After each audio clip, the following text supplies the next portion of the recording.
तो चलो आगे बढ़ते हैं और नेक्स्ट टॉपिक देखते हैं, that is absorption, reflection and transmission of heat. Heat मतलब क्या? हीट मतलब रेडिएशन एनर्जी, है ना। Heat is a form of energy, radiation energy बोल सकते हैं उसको। जैसे सूरज से पृथ्वी पे, हम लोग अर्थ पे रहते हैं, लेकिन यहां पे हमको सूरज की वजह से हीट लगती है, वो हीट है ना। एक्चुअल ऐसे फायर वाली हीट नहीं है, तो जो जैसे सूरज की रोशनी से हीट लगती है हमको, वो वाली हीट। तो heat is nothing but radiation energy, ठीक है ना। तो जब किसी भी बॉडी के ऊपर, ये मान के चलो कोई तो भी चीज है, कोई तो भी बॉडी है, कोई तो भी ऑब्जेक्ट है, तो ये ऑब्जेक्ट के ऊपर जब हीट आती है, मतलब रेडिएशन एनर्जी आती है, तो ये जो हीट इसके ऊपर गिरती है, अभी मैं बोलते समय हीट भी बोल सकता हूं या फिर रेडिएशन एनर्जी, ठीक है ना, दोनों का मतलब एक ही है, ठीक है। तो जब कोई भी बॉडी के ऊपर रेडिएशन एनर्जी आती है या फिर हीट आती है, तो उस एनर्जी का कुछ पोर्शन ये वाली बॉडी एब्सॉर्ब कर लेती है ना। इसके ऊपर जो भी हीट गिर रही है, जो भी रेडिएशन एनर्जी गिर रही है, तो उसका कुछ पोर्शन ये वाली बॉडी एब्सॉर्ब कर लेती है ना। उसमें से कुछ पोर्शन रिफ्लेक्ट कर देती है ये बॉडी, है ना। जैसे लाइट का रिफ्लेक्शन होता है, उस प्रकार से, है ना, कुछ हीट का पोर्शन ये वाली बॉडी रिफ्लेक्ट कर देती है और कुछ पोर्शन ये वाली बॉडी अपने से ट्रांसमिट कर देती है ना। मतलब जो भी हीट एनर्जी या फिर जो भी रेडिएशन एनर्जी किसी ऑब्जेक्ट के ऊपर जब गिरती है ना, कोई भी ऑब्जेक्ट के ऊपर जब हीट आती है, रेडिएशन एनर्जी आती है, तो उसमें से कुछ पोर्शन एब्सॉर्ब हो जाता है, कुछ पोर्शन रिफ्लेक्ट हो जाता है और बचा हुआ ट्रांसमिट हो जाता है ना। तो इसीलिए इसको बोलते एब्सॉर्प्शन, रिफ्लेक्शन एंड ट्रांसमिशन। तो कोई भी बॉडी के ऊपर जब रेडिएशन एनर्जी गिरती है, आती है, रेडिएशन एनर्जी बोलो या फिर हीट बोलो, तो वो एब्सॉर्ब हो सकती है, रिफ्लेक्ट हो सकती है, ट्रांसमिट हो सकती है, ठीक है ना। तो उसका कुछ पोर्शन एब्सॉर्ब होता है, कुछ पोर्शन रिफ्लेक्ट होता है और बाकी पोर्शन ट्रांसमिट होता है, ठीक है ना। तो अगर ये total energy, total heat energy उस बॉडी के ऊपर आ रही है, तो उसमें से कुछ पोर्शन एब्सॉर्ब होगा, है ना, क्यू ए से लिखा मैंने। कुछ एनर्जी उसमें से रिफ्लेक्ट हो जाएगी और बची वाली एनर्जी क्या हो जाएगी? ट्रांसमिट हो जाएगी। तो टोटल एनर्जी जो उस बॉडी के ऊपर आती है, हम लोग ऐसा लिख सकते हैं, amount of energy absorbed plus amount of radiation energy radiated, sorry, amount of energy reflected plus amount of energy transmitted, ठीक है ना। जो भी एनर्जी उसके ऊपर आएगी, तो उसका कुछ एब्सॉर्प्शन होगा, कुछ रिफ्लेक्शन होगा, कुछ ट्रांसमिशन होगा, ठीक है ना। तो टोटल एनर्जी जो उसके ऊपर गिरेगी, that is Q A plus Q R plus Q T. अभी यहां पे कुछ कोएफिशिएंट्स डिफाइन करते हैं, जैसे absorption coefficient, the ratio of absorbed heat to the total heat, है ना, इसको बोलेंगे एब्सॉर्प्शन कोएफिशिएंट, ठीक है ना। The ratio of radiant energy absorbed by the body to the total amount of energy that is radiated on it, ठीक है ना। जितनी भी टोटल एनर्जी उसके ऊपर गिरी, उसमें से कितना पोर्शन उसने एब्सॉर्ब किया, that is nothing but absorption coefficient. Similarly reflection coefficient कैसा डिफाइन कर सकते हैं?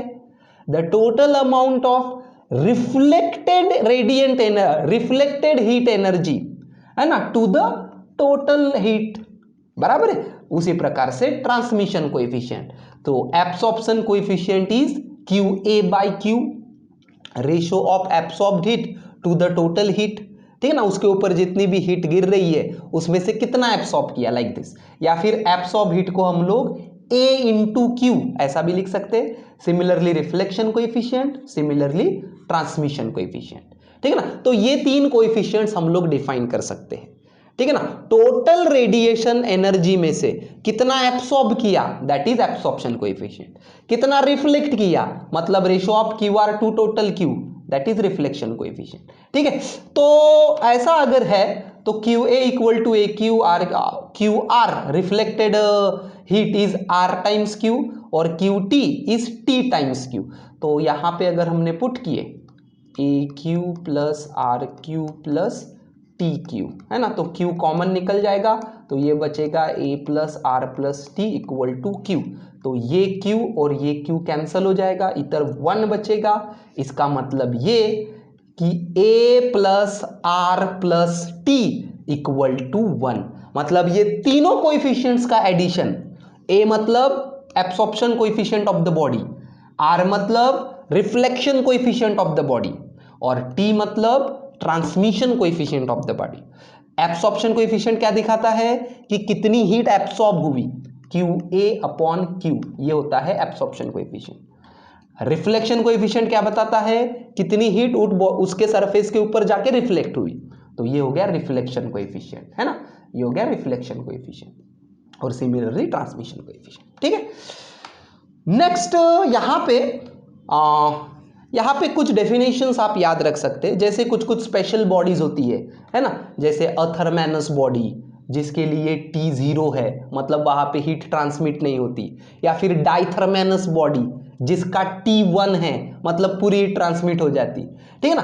तो इसी में एक स्पेशल टाइप की बॉडी डिफाइन की जाती है जिसकी प्रॉपर्टी है कि उस बॉडी के ऊपर, है ना, उस बॉडी के ऊपर जितनी भी हीट गिरेगी, जितनी भी रेडिएशंस आएंगी, है ना, जितनी भी रेडिएशन एनर्जी आएगी, वो सभी हीट उस बॉडी में एब्सॉर्ब हो जाएगी। मतलब उस बॉडी के लिए एब्सॉर्प्शन कोएफिशिएंट रहता है 1, जितनी भी हीट उसके ऊपर गिरी सभी एब्सॉर्ब हो गई। ऐसे स्पेशल बॉडी को बोलते हैं परफेक्ट ब्लैक बॉडी। क्या बोलते हैं, परफेक्ट ब्लैक बॉडी। तो कैसे होगी definition, very important definition 1 mark के लिए। What is perfect black body? Perfect black body is the body which absorb all the radiation energy, है ना, विच एब्सॉर्ब ऑल द हीट, जो भी उसके ऊपर हीट गिरती है, जो भी उसके ऊपर रेडिएशन एनर्जी आती है, वो सभी वो एब्सॉर्ब कर लेती है। So it is the body which absorb all the radiation energy incident on it. बराबर है, जो भी एनर्जी, रेडिएशन एनर्जी उसके ऊपर गिरती है, जो भी हीट उसके ऊपर गिरती है, वो सभी एब्सॉर्ब कर लेती है ना। मतलब टोटल एनर्जी, टोटल रेडिएशन कितना था, टोटल हीट कितनी थी, क्यू, ये सभी की सभी क्या हो गई, एब्सॉर्ब हो गई। मतलब Q A is also equal to Q, तो एब्सॉर्प्शन कोएफिशिएंट है क्यू ए अपॉन क्यू, मतलब Q upon Q that is 1। बराबर है, तो ठीक है, आगे बढ़ते हैं। तो अभी जैसे डिफाइन किया हमने परफेक्टली ब्लैक बॉडी, मतलब फॉर द बॉडी जो भी हीट उसके ऊपर गिरेगी वो सभी एब्सॉर्ब होगी। प्रैक्टिकली ऐसी परफेक्टली ब्लैक बॉडी ऐसा कुछ होता नहीं है, लेकिन एक फेरीज ब्लैक बॉडी करके हम लोग एक apparatus बना सकते हैं, तो जहां पे 99% हीट या फिर रेडिएशन एनर्जी लगभग एब्सॉर्ब हो जाती है ना। प्रैक्टिकली देखा जाए तो परफेक्टली ब्लैक बॉडी ऐसी कुछ होती नहीं है ना, जितनी भी हीट गिरेगी सभी एब्सॉर्ब होगी, ठीक है ना। ऐसा प्रैक्टिकली तो होता नहीं, लेकिन कुछ स्पेशल फेरीज ब्लैक बॉडी ऐसा कुछ apparatus बनाते हैं हम लोग, है ना। यहाँ पे डबल वॉल्ड एक स्पीयर है जो बीच में से वैक्यूम क्रिएट की हुई है, और उसकी जो इनर पोर्शन है ये कार्बन ब्लैक से कोटेड रहता है, लैंप ब्लैक से, है ना, लैंप ब्लैक, कार्बन ब्लैक, जिसके ऊपर लाइट गिरते बराबर बहुत सारी एब्सॉर्ब हो जाती। तो ऐसा मटेरियल ऐसे अंदर यहाँ पे कोट किया रहता है, ठीक है ना। और ये छोटे से जगह से लाइट या फिर हीट एनर्जी आएगी, रेडिएशन एनर्जी, और जैसे ही ये छोटी सी जगह से ये एनर्जी आएगी तो ये ऐसा थोड़ा सा कोनिकल प्रोजेक्शन, मतलब ऐसी थोड़ी सी, है ना, एबनॉर्मेलिटी यहाँ पे रहती है। तो इसके ऊपर गिरने के बाद, ताकि वो जो हीट एनर्जी आए वो सीधा गिरते ही वापस इसी होल से वापस ना चला जाए, इसलिए ये ऐसा ही कोनिकल प्रोजेक्शन बनाया रहता। तो इसके ऊपर गिरने के बाद लाइट यही के यही, रेडिएशन यही के यही, यही के यही रिफ्लेक्ट हो जाता है ना, वही के वही रिफ्लेक्ट होता है। लेकिन अंदर क्या लगा हुआ है, अंदर लगा हुआ है कार्बन ब्लैक। तो हर एक रिफ्लेक्शन में बहुत सारी रेडिएशन एनर्जी एब्सॉर्ब होते होते होते होते लगभग पूरी एनर्जी जितनी भी यहां से अंदर आई, लगभग पूरी रेडिएशन एनर्जी, लगभग कंप्लीट हीट यहां पे एब्सॉर्ब हो जाती है। ठीक है, तो इस बॉडी को बोलते हैं हम लोग फेरीज ब्लैक बॉडी। ठीक है, तो डायग्राम याद रखो, डायग्राम इंपॉर्टेंट है इसका, और जो अभी मैंने बताया एक्सप्लेनेशन, वो एक्सप्लेनेशन आप 2-4 लाइन में लिख सकते हैं। ठीक है, चलो आगे इंपॉर्टेंट डेफिनेशन करते हैं, that is emissive power. Emission, अभी ये जो बॉडीज है वो हीट का इमिशन भी कर सकती है, मतलब उसमें से हीट एनर्जी निकल सकती है, उसको बोलते हैं इमिशन, है ना। और जब ऐसा इमिशन होता है तो उस समय हम लोग डिफाइन करते हैं emissive power of that body, जिसको रिप्रेजेंट करते हैं ई से, इमिसिव पावर। देखो ये इमिशन को आप रिफ्लेक्शन से कंफ्यूज मत हो, है ना। जैसे मैंने बताया था कि बॉडी के ऊपर हीट गिरेगी तो कुछ एब्सॉर्ब होगी, है ना, और कुछ रिफ्लेक्ट होगी, तो ये रिफ्लेक्शन मतलब इमिशन नहीं है, याद रखो। रिफ्लेक्शन मतलब उसके सरफेस के ऊपर जाके रिफ्लेक्ट हो गया, है ना, तो ये इमिशन नहीं है। इमिशन मतलब अंदर से इमिट हो रही है हीट एनर्जी, बराबर है कि नहीं, इसके अंदर से एनर्जी इमिट हो रही है तो उसको बोलेंगे इमिशन। इसके अंदर से हीट बाहर आ रही है तो उसको बोलेंगे इमिशन, है ना। तो इमिशन या फिर कोई भी बॉडी का इमिसिव पावर कैसे डिफाइन होता है ना। Very simple definition, quantity of radiant energy, radiant energy मतलब हीट, इसको हीट भी बोल सकते हैं। So quantity of radiant energy या फिर heat emitted by the body per unit time per unit surface area is known as emissive power, है ना। मतलब वो बॉडी ने कितनी हीट रेडिएट की, इमिट की, पर unit time per unit area, है ना। मान के चलो ये कोई तो भी एक बॉडी है, ठीक है ना, और इसने हीट इमिट करना चालू किया या फिर हीट इमिट किया, रेडिएशन, रेडिएशन एनर्जी मतलब क्या, हीट, है ना। इसने एनर्जी रेडिएट करना चालू किया, तो मान के चलो इसने हीट रेडिएट किया टोटल Q, ठीक है ना, और इसका एरिया है A, ठीक है, और कितने टाइम में किया, T टाइम में। तो इमिसिव पावर कैसा डिफाइन करेंगे, total amount of radiant energy per unit area per unit time, ठीक है। So total amount of radiant energy per unit area per unit time, उसको बोलेंगे इमिसिव पावर। क्या यूनिट रहेगा इमिसिव पावर का, Q मतलब क्या है, हीट, रेडिएंट एनर्जी मतलब जूल, एरिया मतलब मीटर स्क्वायर, T मतलब सेकंड, ठीक है ना। लेकिन जूल पर सेकंड, जैसे हम लोग आगे करंट इलेक्ट्रिसिटी वगैरह में देखेंगे, energy per unit time, joule पर सेकंड मतलब पावर, और पावर का यूनिट रहता वैट, तो वैट पर मीटर स्क्वायर, है ना। तो इमिसिव पावर का यूनिट रहेगा वैट पर मीटर स्क्वायर। पावर, पावर देखो, पावर मतलब वैट, और पर यूनिट एरिया है इसलिए मीटर स्क्वायर, ठीक है ना। तो इमिसिव पावर कोई भी बॉडी का किससे रिलेटेड है, हीट के इमिशन से। इमिशन मतलब उस बॉडी में से हीट बाहर निकलना, रेडिएशन एनर्जी बाहर निकलना। Okay, so quantity of radiant heat emitted by the body per unit area per unit time, that is nothing but emissive power, ठीक है। तो इमिसिव पावर कोई भी बॉडी का हम लोग ऐसे डिफाइन कर सकते हैं। और इमिसिव पावर डिफाइन करने के बाद कोएफिशिएंट ऑफ इमिशन E, या फिर जिसको बोलते हैं इमिसिविटी, उसको कैसे डिफाइन करते हैं वो भी देख लो। जैसे कोएफिशिएंट ऑफ एब्सॉर्प्शन था, वैसे ही कोएफिशिएंट ऑफ इमिशन, ठीक है ना। तो कोएफिशिएंट ऑफ इमिशन या फिर इमिसिविटी E को हम लोग डिफाइन करते हैं like this, ratio of E to EB।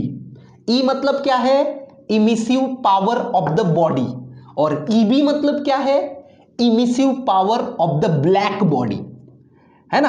तो कोएफिशिएंट ऑफ इमिशन या फिर इमिसिविटी, कोएफिशिएंट ऑफ इमिशन कैसे डिफाइन होगा, it is the ratio of emissive power of the body with the emissive power of the black body at the same temperature, है ना। जिस temperature पे आप emissive power उस बॉडी का देख रहे उसी टेम्परेचर पे ब्लैक बॉडी का भी इमिसिव पावर देखना, ठीक है ना। तो कैसा होगा डेफिनेशन ई का, ई अपॉन ई बी। ई मतलब emissive power of the body, E B मतलब emissive power of the black body at the same temperature, ठीक है। So the ratio of emissive power of the body at given temperature to the emissive power of the perfectly black body at that temperature, ठीक है। तो emissive power या फिर coefficient of emission मतलब ई को हम लोग कुछ ऐसे डिफाइन करते हैं, ई अपॉन ई बी। ई क्या है, इमिसिव पावर।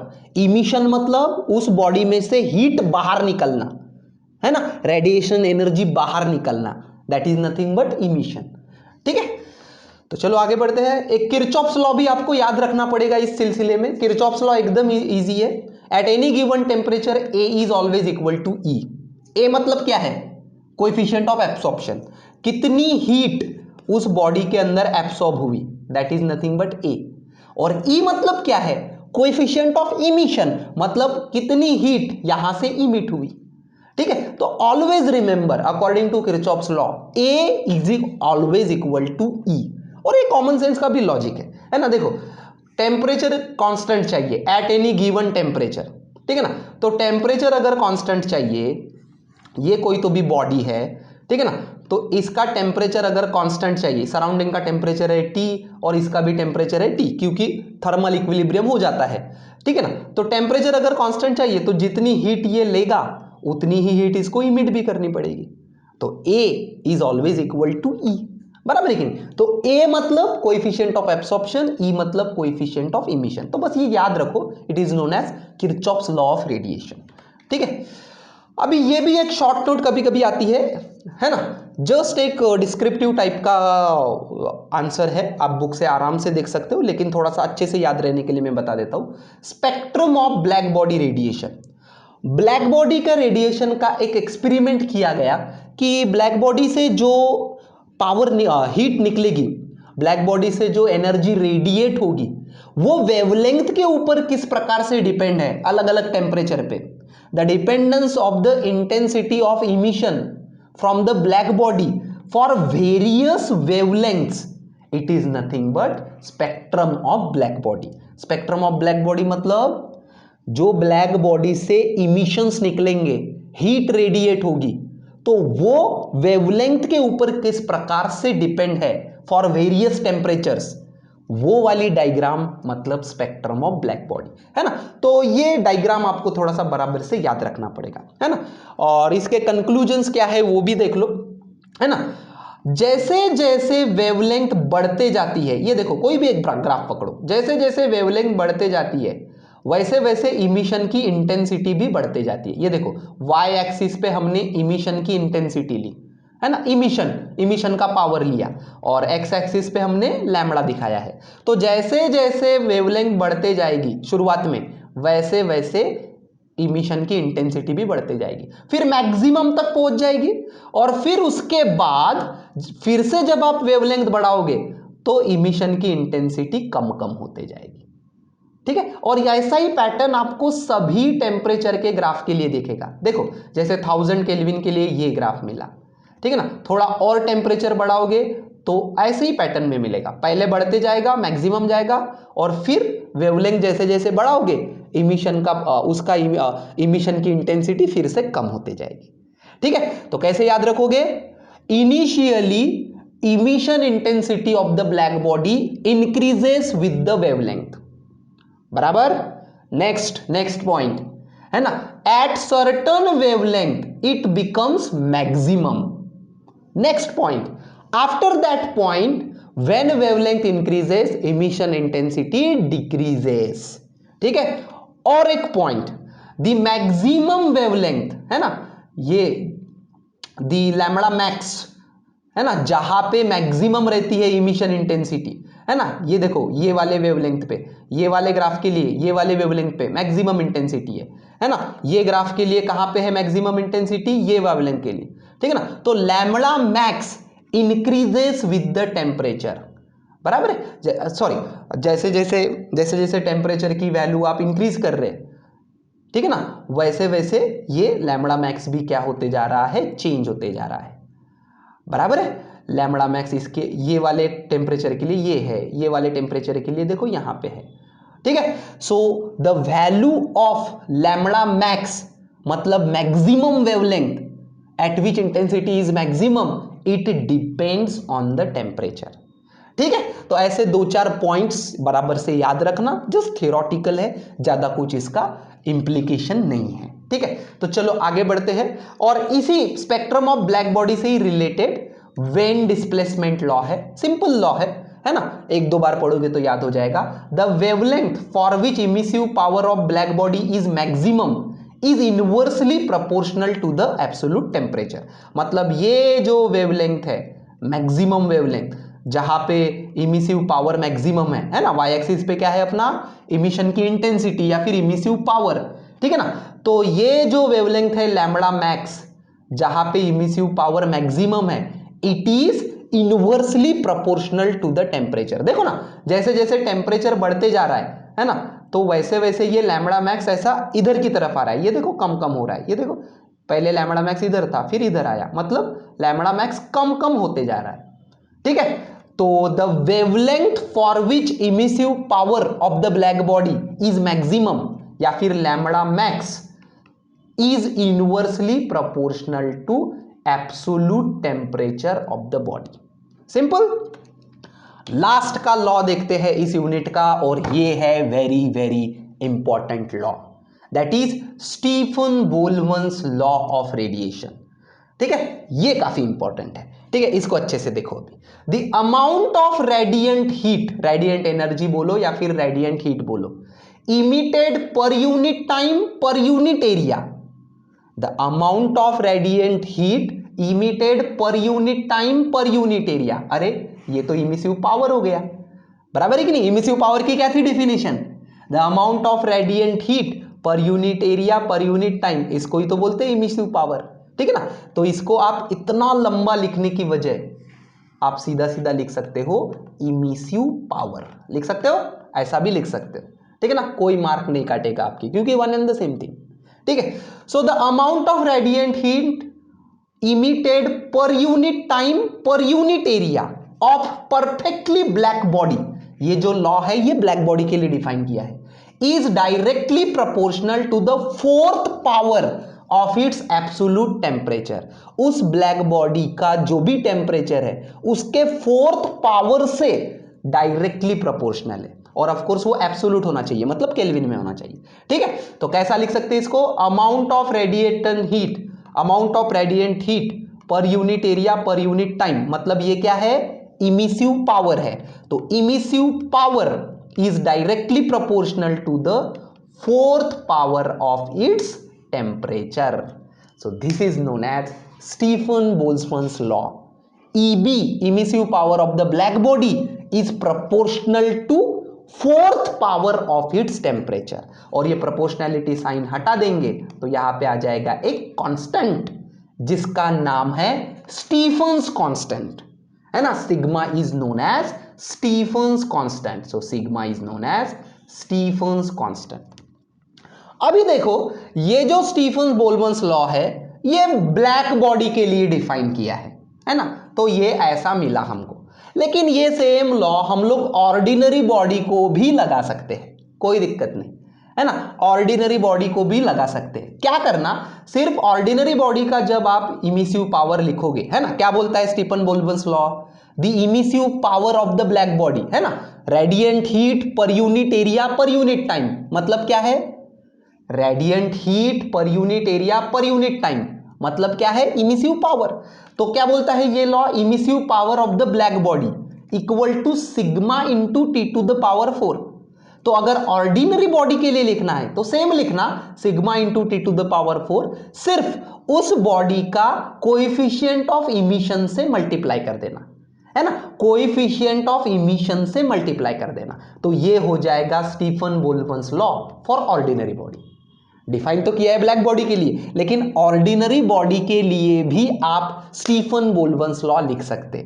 सिर्फ याद रखो कि sigma into T to the power 4 को किससे मल्टीप्लाई करना है, कोएफिशिएंट ऑफ इमिशन से। ऐसा क्यों, सिंपल, कोएफिशिएंट ऑफ इमिशन याद करो कोई भी बॉडी का, हाँ, कोएफिशिएंट ऑफ इमिशन क्या है उसका डेफिनेशन, उसकी डेफिनेशन है E बाय EB, बराबर है कि नहीं। It is the ratio of emissive power of that body to the emissive power of that body to the perfectly black body at the same temperature, बराबर है कि नहीं। तो इमिसिविटी या फिर कोएफिशिएंट ऑफ इमिशन क्या है, E अपॉन EB।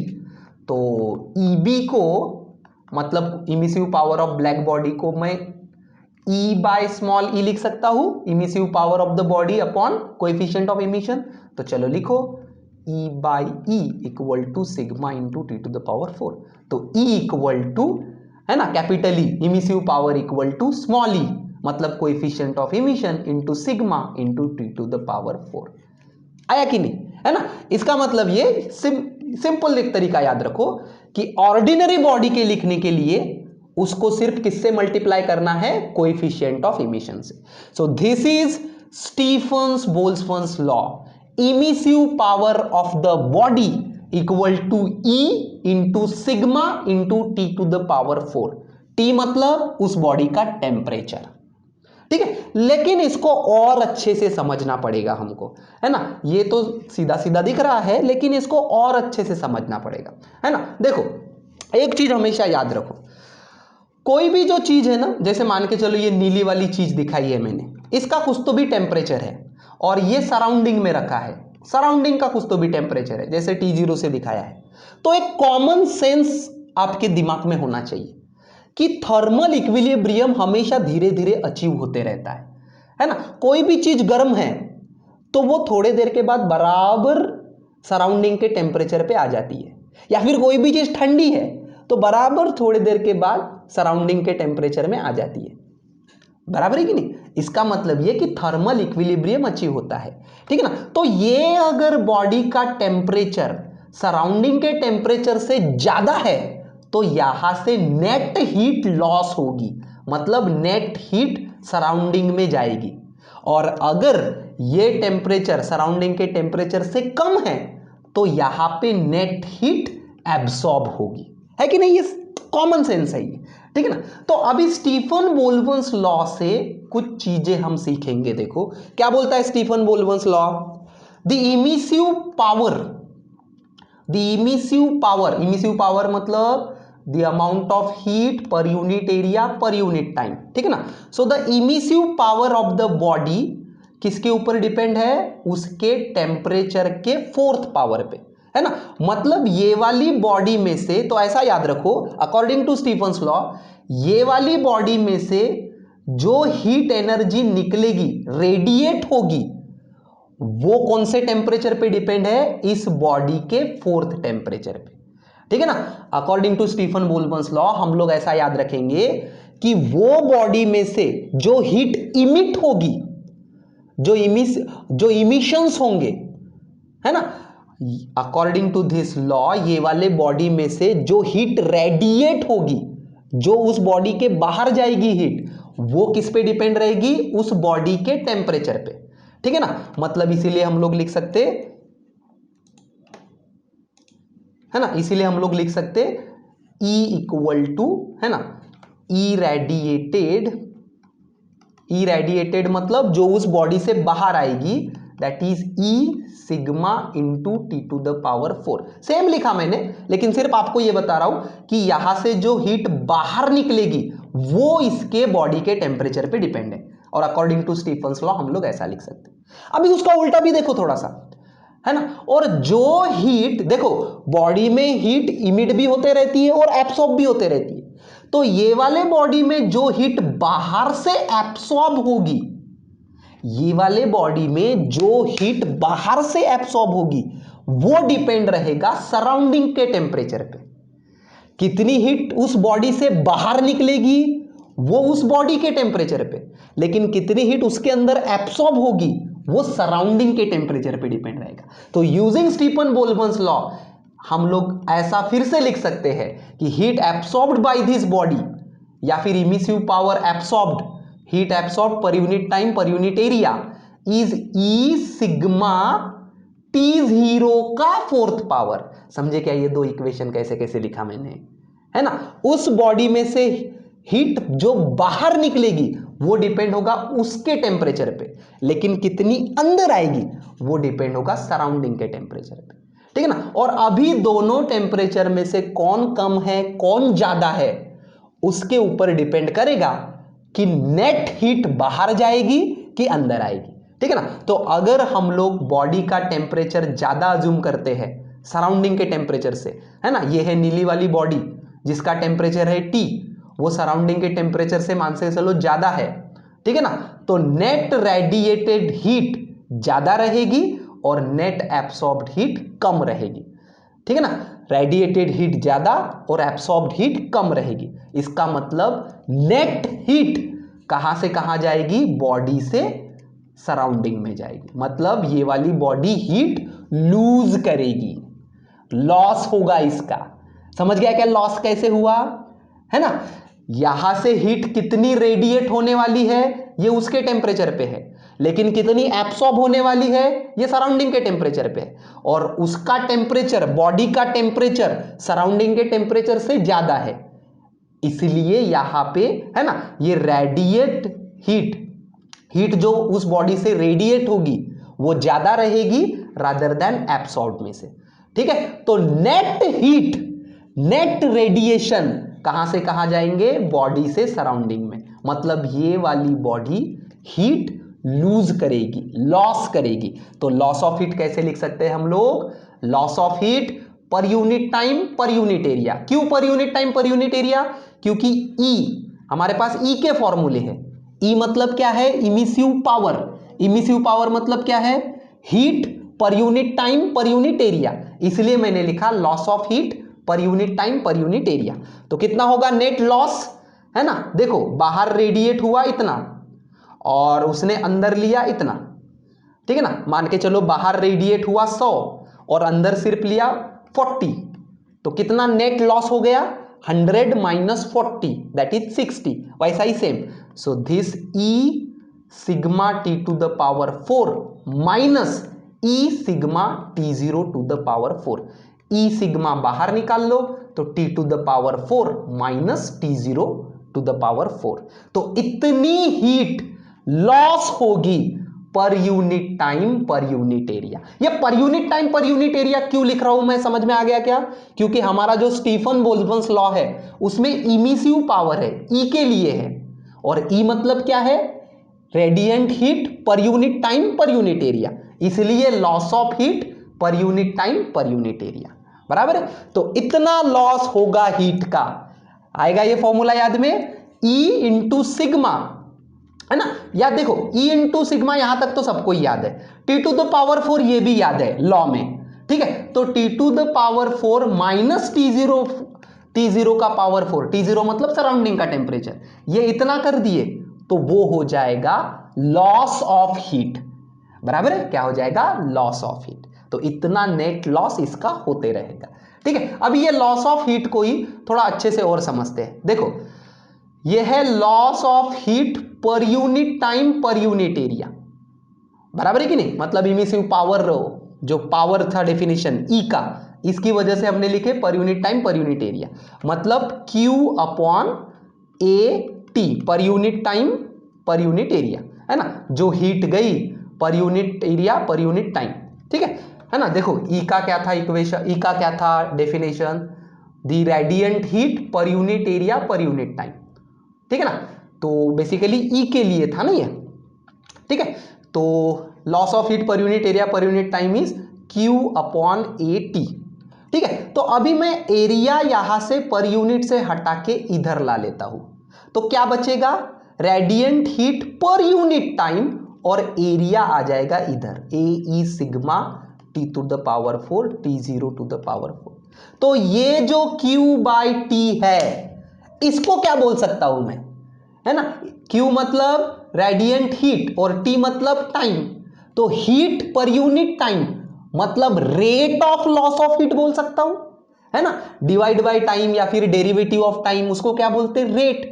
तो ये Q बाई टी को मैं क्या बोल सकता हूं, rate of loss of heat, ठीक है ना। तो rate of loss of heat कैसा डिफाइन होगा, ये Q बाई टी मतलब rate of loss of heat होगा, है ना। तो rate of loss of heat के फॉर्मूले में और एक चीज जोड़नी पड़ेगी आपको, E इंटू सिग्मा तो है ही है, लेकिन उसके साथ साथ एरिया भी जोड़ना पड़ेगा। तो rate of loss of heat, rate of loss of heat is ए।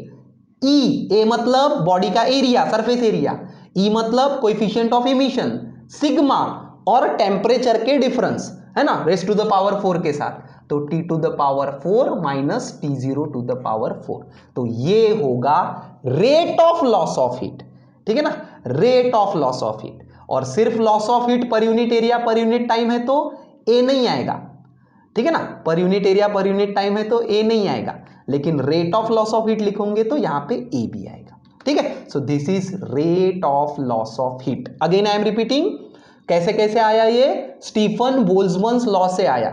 क्या बोलता है Stefan Boltzmann law, emissive power, emissive power मतलब radiant energy per unit area per unit time, it is directly proportional to T का power 4। तो वहां पे फिर proportionality sign हटा के स्टीफन कांस्टेंट आ गया, और फिर अपना लॉजिक लगा के हमने कितनी हीट लॉस होती है ना, उसका अगर टेम्परेचर सराउंडिंग के टेम्परेचर से ज्यादा है तो हीट लॉस होगी, तो कितनी होगी, T0 to the power 4 minus T to the power 4 minus T0 4, ठीक है ना। और यहां पे थोड़ी एडजस्टमेंट करें तो rate of loss of heat अपने को इतना मिलता है, ठीक है। तो चलो एक क्वेश्चन सॉल्व करते हैं। Find the ratio of rate of loss of heat, rate of loss of heat from metal sphere at 827 degree with the rate of loss of heat for the same body है at 427 degree Celsius, है ना, मतलब आपको उस body का rate of loss of heat का ratio निकालना है।